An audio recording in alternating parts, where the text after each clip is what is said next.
Olá, eu sou Lilian Gracioli, estou aqui com mais um Pode Mais Brasil, o programa que tem foco longevidade, que te leva informações para que você viva mais, para que você viva melhor.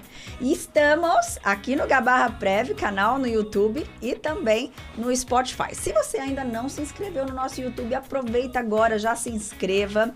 O tema que a gente começa é interessantíssimo, muito relevante, importante, que é osteoporose. Então, se você sabe aí de alguém que vai gostar de saber sobre esse assunto, já compartilha aqui. Quero ver o comentário aqui de vocês também. E eu começo entrevistando o ginecologista e obstetra, Dr. Ramiro Teixeira Hernandes. Ele que, assim, excelente, especialista quando o assunto é osteoporose e vai tirar muitas dúvidas. Na sequência, Dr. Rafael Gabarra, da Gabarra Advocacia, para falar sobre osteoporose aposenta? Será que a gente consegue um benefício por incapacidade quando tem osteoporose? Tudo isso e muito mais a partir de agora.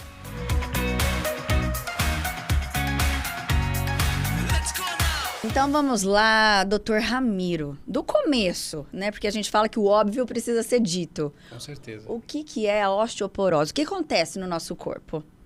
Bom, o osso, muito diferentemente do que as pessoas pensam, não é uma coisa estanque. Ele não é um poste. Ele sofre um processo contínuo de remodelação óssea e ele tem uma característica de densidade e resistência que muda no decorrer da vida. Então, a gente tem um máximo de densidade, um máximo de resistência ali por volta dos 20, 30 anos de idade. A partir desse momento, o osso ele começa a sofrer um processo de fragilidade que ele é contínuo e vai ser decorrente de um processo de aceleração ou desaceleração de acordo com características genéticas ou conjunturas de medicamentos, estilo de vida e tudo mais. Genética também, então? Genética, com certeza. 80% da nossa resistência óssea é determinada pela característica genética. Olha só que interessante. Os 20% que estão que vão estar relacionados a outros fatores. Mas como você perguntou o que é osteoporose, o que é osteoporose? A osteoporose é um entendimento de que aquele osso, ele perde a resistência, ele também perde um pouco da sua arquitetura, que faz com que ele tenha menos resistência. Então, às vezes, uma pessoa, por exemplo, que ao tropeçar e cair, no máximo reclama, ai, doeu, numa pessoa que tem fragilidade óssea, que ele pode levar a uma fratura. Então, é um processo de perda de densidade, com maior chance de fragilidade e um risco maior de fratura. Aproveitando isso, né, fratura, eu acredito que a gente, pelo que eu vejo, né, a gente não se preocupa tanto com os nossos ossos, né? A gente não cresce pensando, deixa eu cuidar, tal. E aí, doutor, chega um momento que cai, tem uma fratura. É aí que a maioria das pessoas começam a se preocupar ou vão pensar em tratar. Não tem isso de antes, já ter essa cultura de uma prevenção, algo assim? Aí tem duas respostas. Uma da evolução, que é super interessante. Nós, seres humanos, hoje, 2026, nós adquirimos uma espécie de comportamento de aceitação que as coisas são como são e sempre foram assim. E, na verdade, se você pensar bem, uma pessoa na Idade Média, ela vivia no máximo 40 anos de idade. Então, hoje, nós temos pessoas vivendo 90. Nós estamos vivendo mais do que o dobro do que a gente vivia há centenas de anos atrás. Então, isso leva a uma consequência que é, nós estamos tendo que lidar com situações para as quais a gente não estava preparado para conviver. Então, a fragilidade óssea, hoje, é extremamente importante que a gente pense nela desde o começo. Porque aquilo que você vai colher é aquilo que você plantou nos dias de hoje. Então, o meu estilo de vida, as coisas que agridem o meu organismo vão prejudicar os nossos ossos, sim. E o que você falou é uma verdade. Muitas vezes as pessoas só vão pensar nisso depois que já quebrou um osso. E tem uma história natural, epidemiológica, que é interessante. Geralmente o organismo avisa. O organismo ele fala assim, olha, vai quebrar. Dá uns sinais. Dá uns sinais. Então, normalmente, o que é mais comum? São umas microfraturas vertebrais ou fratura de pulso. Quando ela cai, ela quebra o pulso. Aquela pessoa que caiu já quebrou, o organismo já está avisando. Você fica esperto, porque você pode quebrar o fêmur mais lá para frente. Por que essa informação é importante? quando uma pessoa tem uma fratura de fêmur, que geralmente vai acontecer ali em torno dos 75, 80 anos, em média, o que acontece? 20%, 15% das pessoas não suportam o baque da fratura e acabam por vir a falecer já no primeiro ano de vida pós-fratura. Nossa, que triste isso. Mais ou menos 30% praticamente quase que ficam restritas ao leito. E a grande maioria perde capacidade de várias coisas do estilo de vida diário que ela tinha. Ela não pode, por exemplo, subir e descer escadas, fazer um caminho mais difícil, ou fica precisando de alguma órtese, uma bengala para poder andar. Sentar, entendeu? levantar. As consequências de uma fratura de fêmur, elas são imensas. Então, o ideal é pensar desde o começo o que eu posso fazer para isso não acontecer comigo. E eu acho muito bacana que o senhor está aqui hoje para a gente poder levar essa informação para as pessoas, porque é algo também que precisa ser mais comunicado, né? É difícil a gente ver, tem uma osteoporose em todo lugar, assim, um fácil acesso. Então, como eu sempre falo aqui no Pode Mais Brasil, nosso tema central, o foco é longevidade. Para quê? Para que você viva mais, mas viva melhor. Como o doutor Ramiro falou, a expectativa, né? A gente está vivendo mais. Mas o que adianta você chegar lá nos seus 70, 80 anos sem autonomia, né, doutor? Dependendo de ajuda das pessoas, enfim, a gente tem que se cuidar, pensar nisso hoje para poder envelhecer bem. Agora, doutor, falam muito em mulher, é exclusivo da mulher, difícil ver um homem com osteoporose. Isso é mito. Tem relação com a menopausa, porque também já estou começando a me preocupar com isso, né? Abafa caso, a gente não fala de idade, mas como o doutor falou, a gente tem que pensar lá na frente, quero já me cuidando, né? Conta, doutor. Na verdade, não tem nada de mito, é uma grande verdade. É uma grande verdade, né? Para cada, vamos fazer grosseiramente, se a gente falar, vamos supor, a fratura pior, que é o que nos espera, né? Que é a fratura de fêmur, de colo de fêmur. Para cada 4 pessoas que fraturam, 3 são mulheres. Até isso! A quantidade de mulheres que fraturam é muito maior que a dos homens. Por quê, doutor? Isso tem várias características, né? Uma delas é o fato de o homem ser maior, ser mais forte, ter mais musculatura. O nosso osso entende que tensões maiores, forças maiores, esforços maiores precisam de ossos mais fortes. Certo. Então, naturalmente, isso acontece com o homem. As mulheres, elas têm um agravante importante, que é a partir do momento em que você entra na fase de falência ovariana, ou seja, você está passando de produzir aqueles hormônios, o estradiol que você produzia como você era jovem, o estrogênio, ele tem um papel fundamental na proteção óssea. Né? Então, por exemplo, mulheres que não tiveram oportunidade, seja lá qual for o motivo, para fazer uma terapia hormonal depois da menopausa, com certeza elas vão ter uma deterioração óssea muito mais rapidamente do que aquela mulher. A terapia hormonal na perimenopausa e pós-menopausa é super importante para a proteção óssea. Se a gente fizesse um desenho para você entender, a gente faz assim, vamos supor, a gente chegou no pico de massa óssea aqui, aí a partir daqui é para baixo. Isso é da evolução, isso é do ser humano, de uma forma mais rápida ou menos rápida.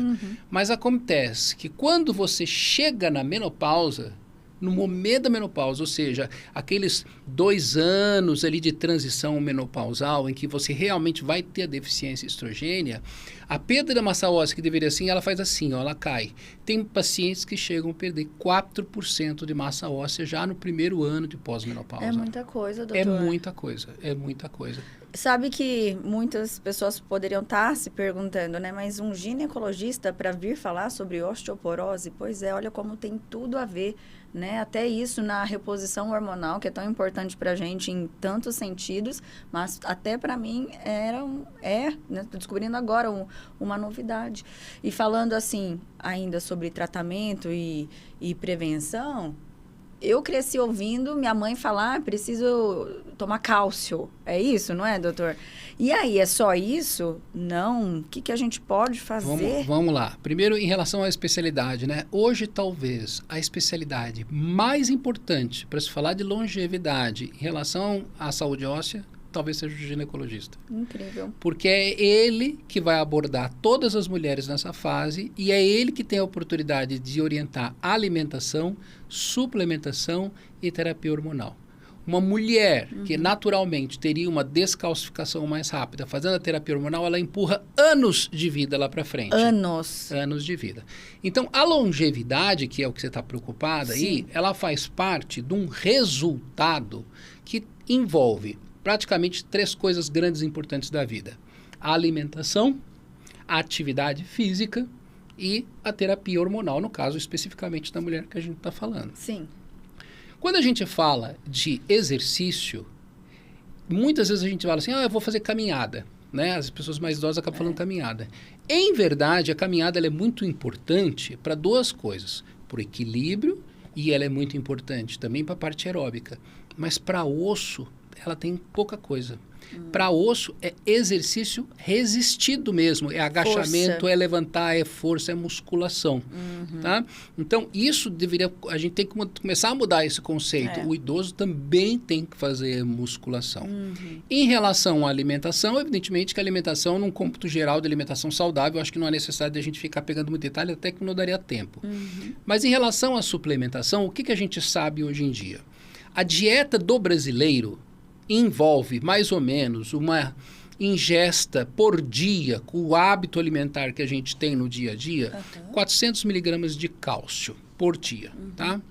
A necessidade de cálcio que uma mulher tem no período de transição menopausal e pós-menopausa é de 1.200 miligramas. É muita diferença. Então, o que o seu organismo faz? O cálcio, ele é um elemento vital à vida. Ele é importante na condução de membrana, para coagulação, ele é importante, ou seja, uma infinidade de processos nossos. E ele praticamente, o depósito dele é todo o osso. Então, o nosso organismo, o que ele faz? Ele fala assim, está precisando de cálcio. Está precisando para aqui, para cá, para cá, para cá, para cá. O que ele faz? Ele vai lá e vai retirando do osso, então o osso vai ficando mais grave. Se você não tem uma dieta que supre as necessidades de cálcio, o seu organismo vai tirar da tua caderneta de poupança, que é o teu osso. Para conseguir essa dosagem de 1.200 miligramas por dia, mais ou menos seria o seguinte, como se eu tivesse o hábito diário de tomar um copão de leite, pelo menos um copo de iogurte e várias fatias de queijo e ainda suplementar com algumas verduras escuras. Ninguém consegue fazer isso. Difícil, tem gente que tem intolerância à lactose, tem gente que fez cirurgia bariátrica, tem gente que tem síndrome de má absorção, tem gente que não gosta de leite, tem gente que não gosta de iogurte, não gosta de produto. Então, aquela pessoa sempre vai ter uma deficiência que vai ser retirada do próprio osso dela. Então, se você orientar uma paciente e ela conseguir fazer isso com a alimentação, 10 vezes melhor que tomar remédio, tá? Mas se ela não consegue fazer, pelo menos um comprimido, porque se na minha dieta dá 400, eu aumento um pouquinho uma fatia de queijo, um iogurte ali, um pouquinho de leite aqui, eu já chego onde que eu preciso. Então, ele é importante. Não pode confundir, fala assim, eu estou tomando cálcio, estou tratando osteoporose. Não, você não está dando. Você está trazendo substrato para que a gente possa tratar. Assim, o cálcio não é tratamento. O cálcio não é tratamento. O cálcio é o suplemento necessário para eu poder fazer osso. Entendeu? O tratamento específico são drogas que são utilizadas para essa finalidade e que vão fazer parte do cômputo do tratamento, que é a droga específica, a suplementação de cálcio, de vitamina D e a atividade física.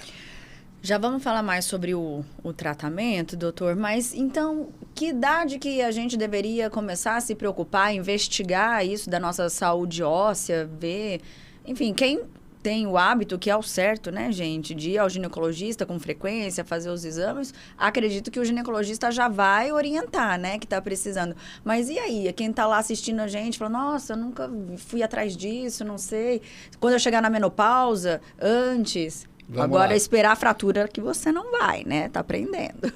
Vamos lá, o que é importante? Se a gente não identifica, nem o médico na consulta, não identifica nenhum fator de risco mais importante, uma pessoa saudável, que teve a vida saudável e tal, não sente nada, nunca teve história de fratura nem nada, os homens devem investigar, estou falando com o exame laboratorial, tá? A gente deve investigar a partir dos 70 anos com a densitometria óssea. E as mulheres, a partir de 65 anos, se está tudo certo, se está tudo normal. Se ela tem fatores que me chamam a atenção Por exemplo, uma mulher de 40 anos que entrou na menopausa precocemente. Com 42 anos, ela entrou na menopausa. Opa, aí eu tenho um fator de risco. Ah, é? Importante, porque eu perdi o meu hormônio que me protegia meu osso. Então, nesse momento, a gente pode antecipar esses exames de densitometria óssea. Existem algumas situações, porque quando a gente fala de osteoporose, a gente tem a osteoporose clássica, que é da senilidade, que é de todos nós, e a senilidade, e a osteoporose pós-menopausa, que ocorre exatamente por falta de hormônio. Mas a gente tem outras causas de osteoporose que também devem ser investigadas, porque às vezes a pessoa pode ter duas outras coisas, entendeu? Por exemplo, Hiperparatireoidismo, pessoa que tem uma síndrome que acaba perdendo muito cálcio pelo rim. Nós temos condições, por exemplo, pacientes que tiveram câncer de mama e que tiveram que tirar os ovários também. Pacientes que têm algumas doenças reumatológicas, que usam corticoides o tempo todo. O corticoide, ele é muito prejudicial ao osso. Mas você não vai deixar de fazer o tratamento de uma doença por causa disso. Você vai estar atento que aquela pessoa usa corticoide numa determinada dose, que eu acho que não tem que ficar falando aqui, e por períodos maiores de 3 meses. Como entendeu? é importante o diagnóstico, então, né? Porque cada caso pode ser bem personalizado. Senão não adianta também, vou tratar osteoporose, vou tratar, né? Tomar um remédio, cálcio, mas aí tem uma causa lá, né? O rim, com certeza. ou não sei o que. Aliás, eu acho que você falou uma frase que eu acho que é a mais importante, talvez, de tudo que a gente tenha falado assim. O tratamento da osteoporose é um tratamento personalizado. Não existe uma receita de bolo. Não é chegar na farmácia e eu quero isso aqui. Não faça isso, porque isso pode trazer uma piora do seu estado quando você faz a decisão de tomar uma coisa porque você ouviu na internet sem orientação médica. É extremamente personalizado. Eu costumo brincar assim, tratar a osteoporose é como ir na loja do sapato e ver qual que é o sapato que é o melhor para você, que às vezes para outra não é igual. Mesmo que você calce o mesmo número que a outra. Mesmo que calce o mesmo número que a outra. Doutor, e sobre os remédios, então, sobre o tratamento? Começa assim, né? Aí chega uma certa idade que nossa saúde óssea começa... Quando a gente começa a tratar, então, a gente não consegue melhorar isso? A gente vai estabilizar? Como é que funciona um tratamento para osteoporose? Ótima pergunta. O que vai determinar se eu vou tratar ou não são 3 coisas. A primeira, eu saber que o paciente teve uma fratura por fragilidade. Acabou, já matou a pau. Tá, eu tô com 70 anos, caí, quebrei o pulso, quebrei o fêmur. Não tem uma conversa, eu já sei que tem que tratar. A outra situação é quando eu ainda não tive a fratura, mas eu fiz a densitometria óssea. A densitometria óssea, eu falei assim, olha, essa paciente está com um nível de osteoporose importante, por exemplo, no quadril ou no fêmur. Bom, então ela já é merecedora de tratamento. Porque tem isso, a região, então consegue inclusive ver qual normalmente região do corpo, a gente faz a densitometria óssea baseada em 2 sítios principais, né, que são os mais relevantes, que é a coluna e o quadril. Certo. Então a gente faz desses 2 aí, são densitometrias de 2 segmentos. O terceiro é quando você faz como se fosse um compilado de dados, é uma calculadora que existe hoje, chamada FRAX, que você não teve a fratura, ou você não tem uma densitometria óssea, mas às vezes você tem tantos fatores de risco embutidos que é como se fosse um monte de tijolinho que está te empurrando. Por exemplo, tua mãe já teve, você faz corticoide, você é uma pessoa muito magrinha, não toma sol, nunca gostou de leite, fez uma cirurgia aquela bariátrica. predisposição tá ali, né? Aquele monte de pepininho, entendeu? Como se você fosse comprar um carro usado que está cheio de pepino, entendeu? Então, quando você tem... Aí já me motivou, eu sei que tratar. Então, qual vai ser o tratamento? O tratamento é sempre aquilo que eu falei para vocês. Ter cálcio, ter vitamina D nos níveis, afastar causas secundárias, né? Porque às vezes a gente tem que tratar a causa secundária. Sim. E usar os medicamentos específicos. Esses medicamentos específicos, hoje que já é mais ou menos consenso, que a melhor maneira de usar são os medicamentos injetáveis, por causa da questão da adesão. Hoje, por exemplo, eu tenho um medicamento que eu posso usar de uso anual. Olha eu só. faço uma vez no ano, e aquele ano eu já tenho certeza que o paciente está tratado. Então, evoluiu, né, doutor? Algumas coisas mudaram e que bom, né? Tem até essa questão. Mudaram tremendamente. Que evolução. Mudaram tremendamente. Só para você ter noção de como que esse é um assunto relevante e importante, Tem uma instituição internacional que chama IOF, International Osteoporosis Foundation. É a Fundação Internacional de Osteoporose. Eles estão considerando que nós vamos ter, com o avanço da idade e as características sociais de alimentação, sedentarismo e tudo mais, nós vamos ter um tsunami de fraturas no mundo inteiro. Em breve. E o paciente que tem mais risco de ter fratura é aquele que já teve uma fratura. Então, é um sistema de saúde, serve para sistema público ou serve para sistema privado, tem as duas situações, que tem uma certa certificação, que é absolutamente difícil de se conseguir, porque é um sistema extremamente organizado, rigoroso, chamado FLS, essas organizações, que é patrocinado pela IOF. Nós temos mais ou menos em torno de 1.100 centros no mundo. Nós temos atualmente no Brasil em torno de uns 60 centros. Tem 30 que ainda estão sob júdice para serem aprovados de padrão internacional. E nós temos atualmente operando no Brasil em torno de uns 30 e poucos, da qual eu coordeno 2. Que maravilha, parabéns. Que orgulho pra gente de Ribeirão. Doutor, pra gente finalizar, deixa uma mensagem para quem está assistindo, que até então tinha, porque acredito que a gente esclareceu bastante. Eu aprendi muito com o doutor aqui hoje. Para quem fala, poxa, é algo da idade, vai acontecer comigo, o famoso aceita que dói menos, né? E a gente está vendo que não é bem assim. Então, o que o doutor diria para essas pessoas? Eu acho que eu passaria 2 mensagens, né? A primeira coisa é que estilo de vida, alimentação saudável e uma boa orientação médica de quais os cuidados que você deve ter para você se proteger, converse sobre os cuidados que você tem, principalmente aquela mulher que está no período de transição menopausal, ou mesmo os homens já com seus 70 anos de idade, converse sobre isso, não deixe de falar sobre esse assunto com ele. E um aspecto muito importante que a gente não teve oportunidade de falar é o que faz mal para a gente, né? Então, diabetes descompensado faz mal, desordens neurológicas, como, por exemplo, problemas de equilíbrio, porque a queda também é um fator predisponente muito importante para você ter uma fratura. Quem é caidor, vamos dizer assim, tem uma chance maior. Fumar é péssimo. E uma alimentação pobre de leite, de cálcio, de sol, né? São coisas que podem ser prejudiciais. O problema do sol, que todo mundo deve saber assim, o sol que é tão bom para o osso é o sol que é tão ruim para a pele.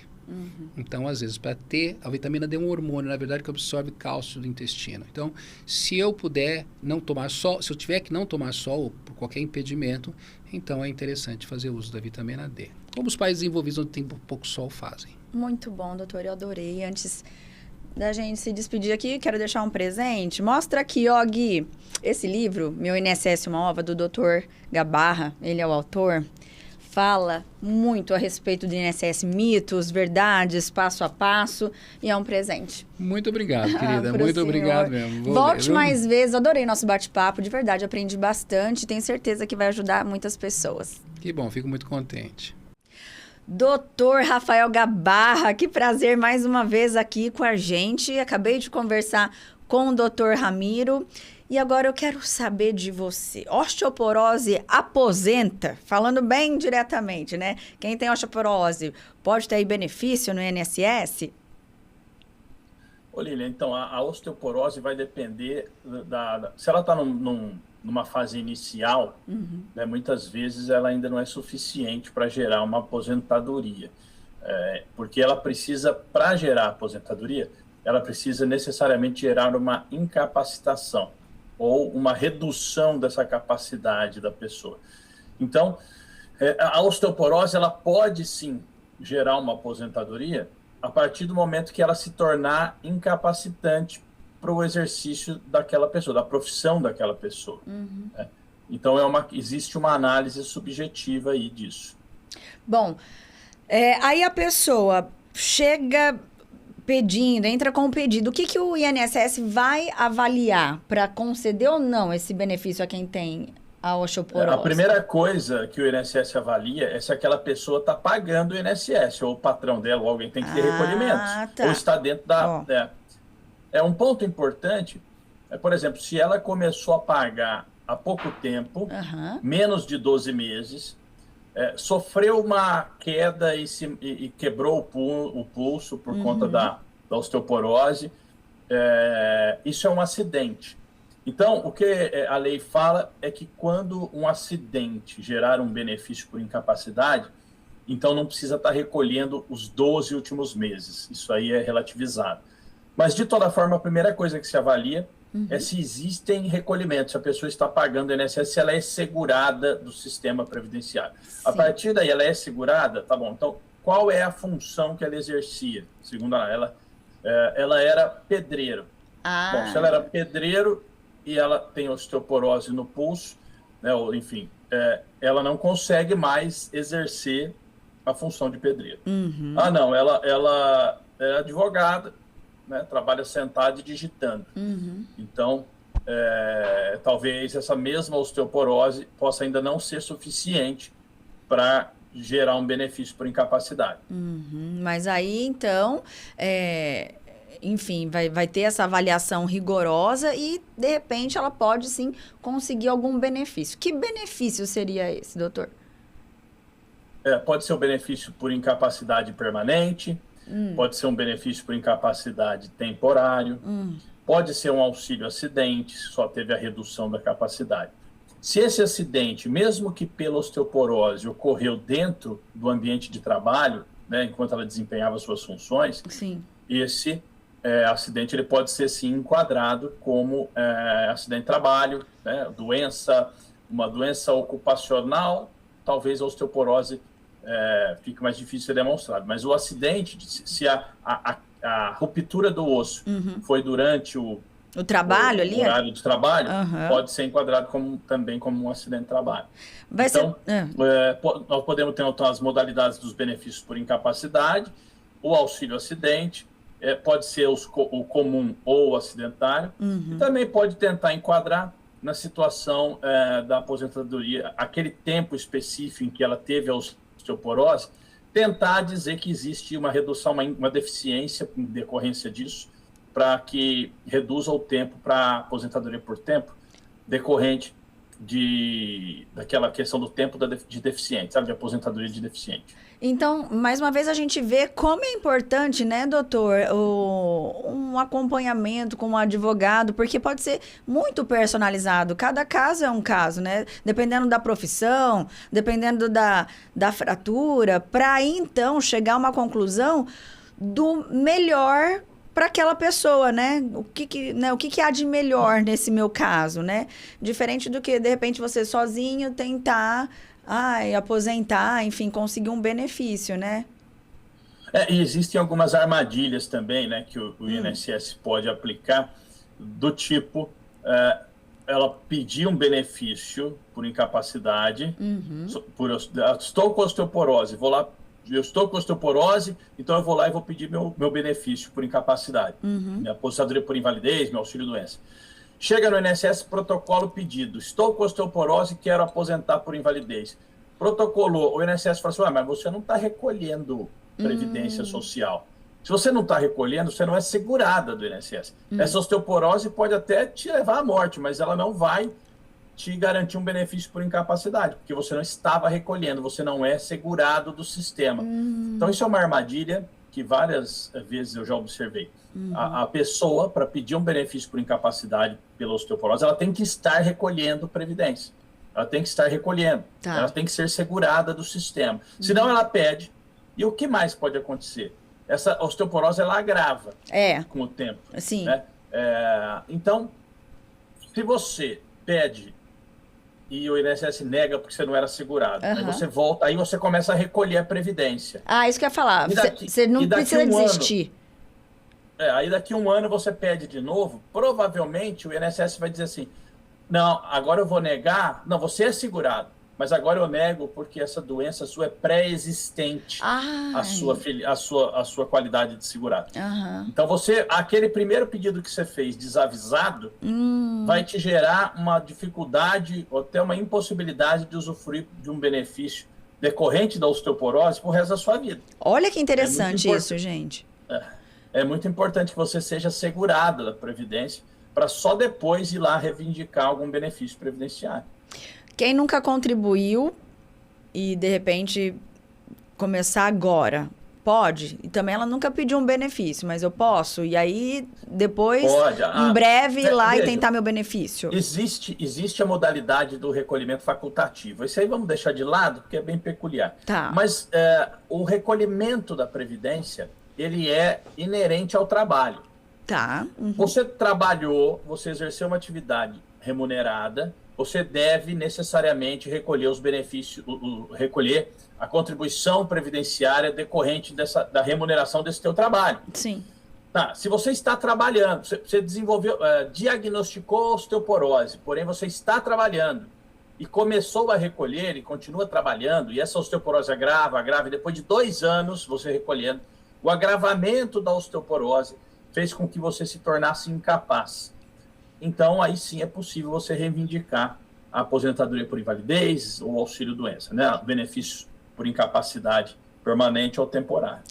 Eu ia entrar nessa questão do permanente ou temporário, levando em consideração que a osteoporose é algo que evolui, né? Você vai tratar, ok, mas enfim, você voltar a ser como antes, seus ossos, saúde dos seus ossos, isso não vai acontecer. Ainda assim, é possível que consiga um benefício temporário, doutor? Existe essa chance? Existe, porque existe até a chance de uma readaptação. Então, a osteoporose, tudo depende da gravidade, da forma como ela está naquele momento. Certo. Mas se é uma osteoporose inicial, em fase inicial, que inviabiliza que aquela mulher, ela, vamos dizer que ela é jogadora de tênis profissional, então impede que ela jogue tênis profissionalmente e tenha sua remuneração. Mas ela pode ser reabilitada para trabalhar em alguma outra coisa que não envolva jogar. Então, assim, e aí então é um benefício por incapacidade temporária seguido de uma reabilitação para que ela trabalhe em alguma outra função. É possível. Tudo vai depender da gravidade da osteoporose, da fase que ela está, que ela se encontra. Tá. E aí, então, quem está assistindo a gente, né, pode estar pensando, o que eu faço, né? Qual que é o primeiro passo? O que eu preciso? Chegar sozinha, chegar num escritório, levar algum documento? O doutor Ramiro diagnosticou que a senhora tem osteoporose, a senhora vai verificar se existem recolhimentos da Previdência, né? Se estão sendo feitos os recolhimentos. Eu trabalho com registro em carteira, então seu patrão está fazendo. Não, eu sou autônomo, mas você está pagando? Não, então volta. Na primeira indício de que essa doença possa estar surgindo, você vai lá e confira se você está pagando o INSS ou se por algum motivo você está esquecendo de pagar ou não estão pagando por você. Sim. Acesse o seu CNIS e vê se os recolhimentos estão lá. E você está investigando a sua doença, a gravidade dela, as consequências, não é? Fazendo os exames necessários. Então, se no momento ela te incapacitar para continuar trabalhando, você vai estar certeza que você está fazendo os recolhimentos. Tudo né? ok. Então, é muito importante que você tome essa medida preliminar, digamos assim. Sim. Depois, a questão da incapacitação para o trabalho, aí é isso. Vai depender muito de onde que está, né, o principal foco aí dessa moléstia e qual é a incapacitação que ela está gerando. Fratura, profissão, né? Isso. Muita coisa envolvida. E aí chegar estando tudo ok, recolho e tal, posso chegar num escritório de advocacia e falar para o meu advogado, veja qual é a minha situação, qual que é o melhor plano para mim. É isso? Sim. Você pode sempre...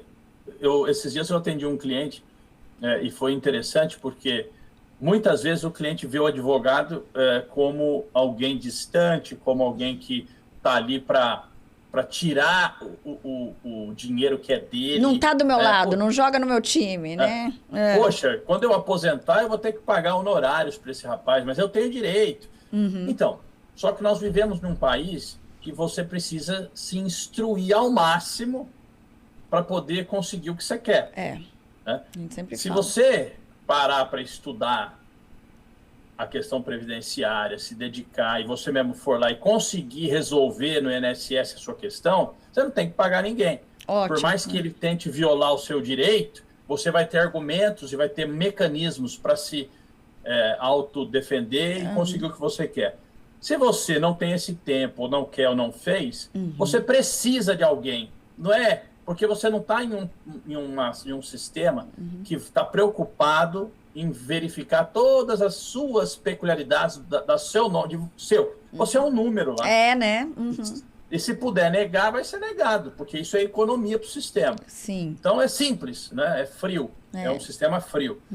E aí sim, você tendo o advogado da sua confiança, logo no começo você já pode solicitar a ajuda dele para que ele verifique se os seus recolhimentos estão corretos. E já te deu um caminho, né? Isso também.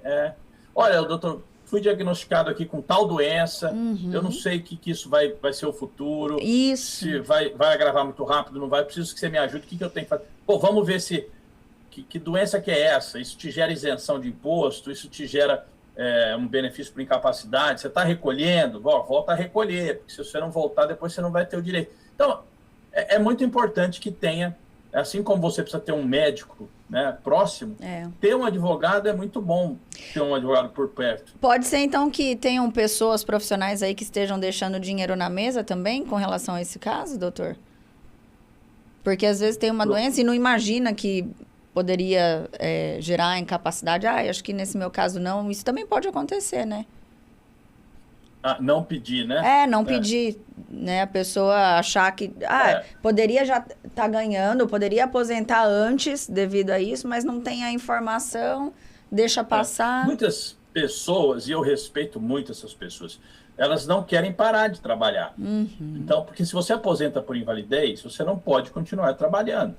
Então, elas vão até o seu limite. Né? Porque a hora que você aposenta por invalidez, psicologicamente também, isso traz uma carga. Poxa, eu estou incapacitado de trabalhar, vou ter que ficar em casa, né? Vou ter que reavaliar toda a minha, meu projeto. Então, é desgastante, é impactante, vamos dizer. Então, eu respeito muito, a pessoa ela tem que verificar o limite dela. Né? Muitas pessoas, ao primeiro sintoma, já está desesperado, quero aposentar. Às vezes vai lá, pede e não consegue. Aquelas outras que tentam, vou tentar mais um pouco, e aí a doença vai agravando. O que eu sou contra é assim, se o trabalho gera agravamento. Se o trabalho dela gera o agravamento da doença, porque isso acontece muitas vezes, poxa, fazer essa atividade repetidamente, que eu faço aqui todo dia, isso aqui agrava minha osteoporose. Poxa, você precisa se afastar disso, porque senão você está sacrificando a sua saúde. Né? Então, assim, é tudo uma avaliação caso a caso, uma pessoa precisa ter. Quando entra essa questão de saúde na jogada, né, doutor, é algo bem relevante. A gente tem que dar importância, porque... se não fosse saúde, fosse algum outro caso, a pessoa poderia falar assim, não quero me aposentar agora, porque eu acho que eu vou receber menos do que se eu continuar trabalhando. Tá difícil para mim, mas não quero perder, né, esse meu ganho. Aí eu vou ter que parar. Então, fica colocando na balança apenas o dinheiro que vai receber, ou o benefício. Mas tem essa questão, né, a osteoporose leva à morte. De repente, não tem querer, você precisa mesmo, né, parar de exercer essa atividade, né? E aí é melhor ter o melhor planejamento, né? Que consigam os melhores recursos e benefícios. Um exemplo concreto, né? Assim, o HIV, quando eu comecei a advogar, o HIV era um tabu. A pessoa foi diagnosticada, ela aposenta, corre, sai... Sentença de morte, né? Era aquela coisa. Agora, hoje... Né, você não precisa se afastar, ou não precisa se aposentar, você tem seus mecanismos, né, de permanecer em atividade, e muitas vezes você convive com a doença e nem percebe que ela existe. Então, assim, os tempos mudam, né?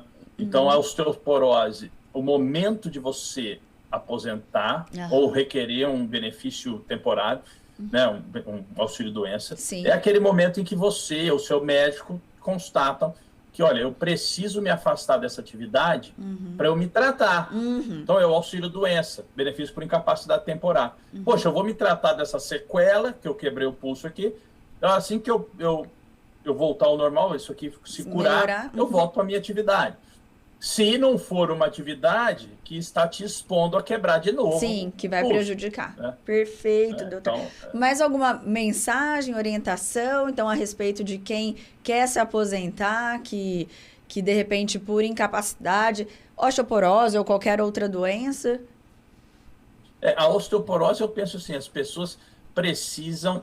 eu acho que se tem uma coisa que a IA fez, e eu sei que, não estou dizendo que é a solução para todos os problemas, mas ela tem a capacidade de condensar informações, de buscar informações, é como um Google melhorado, vamos dizer assim, né? Então, é buscar tratamentos avançados, profissionais capacitados, e se o momento, então, chegar de que você não consegue mais trabalhar, aí sim pedir o seu benefício por incapacidade, né, decorrente da osteoporose. Se essa osteoporose gerou um acidente, e esse acidente reduziu a sua capacidade de trabalho, temos aí também o auxílio-acidente, que é um benefício indenizatório. Você pode recebê-lo e continuar trabalhando. Então, basicamente, são esses os benefícios que uma mulher com seus 50, 60 anos que teve diagnosticada aí a osteoporose pode obter. Muito bom. Obrigada mais uma vez, doutor. E eu estou pensando aqui que eu quero trazê-lo mais uma vez para o Pode Mais Brasil, mas para a gente falar sobre as principais dúvidas voltadas aí quando o assunto é previdência, aposentadoria. Então, você que está nos assistindo no canal do YouTube, /Prev, também nos ouvindo pelo Spotify, pode escrever para a gente, entra no nosso Instagram, pode ser pelo YouTube também. Qual é a sua dúvida? O que você queria saber sobre esse universo da aposentadoria? Porque aí eu vou fazer um ping-pong com você. Pergunta e resposta, que eu acho que vai ser bem interessante. Combinado? Aceita meu convite? Claro, Lívia. Estamos aqui. Valeu, obrigado. Até a próxima, doutor. Incrível esse programa de hoje, hein? Aprendi muito, espero que você também. Já deixou seu like? Se você gostou, poxa, deixa um like aí, deixa um comentário pra gente, conte o que você quer ver que a gente traga aqui no Pode Mais Brasil. E eu espero você toda quarta-feira, 8 horas da noite, com um programa inédito no /Prev, aqui no YouTube e também no Spotify. Até o próximo programa, um beijo, tchau, tchau.